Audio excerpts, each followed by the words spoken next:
In this tutorial, we will write a Python program to check whether a number is positive, negative, or a zero. And in this tutorial, we will be using if and else. So if you are not familiar with if and else, go to my playlist list and there is an entire Python tutorial from a basic level to advanced level. If you don't want to do the entire tutorial, you can just go to that specific video in that playlist where I have explain if else and use of it and how we can use it in very detailed explanation. Let's take a number from user which we will check. Our number can be integer because if you want to check for it can be float as well. So input from user and enter any number. User can enter any number, and now if we check if number equals to 0, or let's say, yeah, if number is equals to 0, we'll print the number is 0.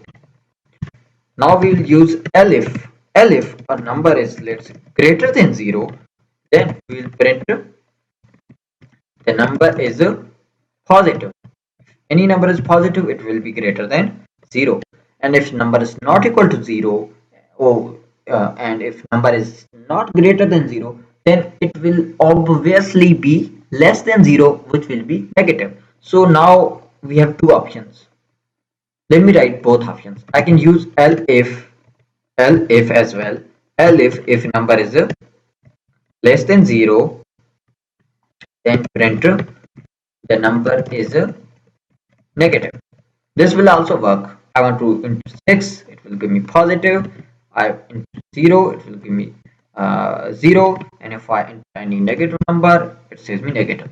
But the problem is when I've already checked that it is not equal to 0 and it is not greater than 0, then it will, I'm sorry, it will obviously be less than 0. So actually, I don't need to check it over here. This is actually this is taking extra time to check it, which doesn't even need to be checked.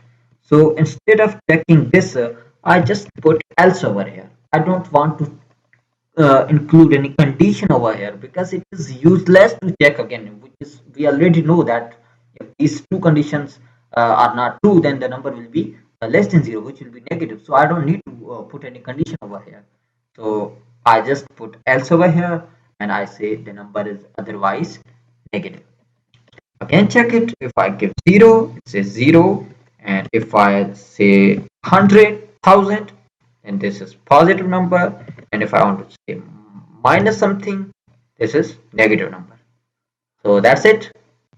I hope it helps. See you in next tutorial. Also, I'm very sorry if you don't understand the syntax. Syntax of if else is simple. You put if and then you give number and you can put any condition over here and then you put colon, and this is used for indent, which means this code belongs to this if, and this is also indent, which means this code belongs to this if, elif, and this code belongs to else. So that is how the convention of Python is. See you next tutorial.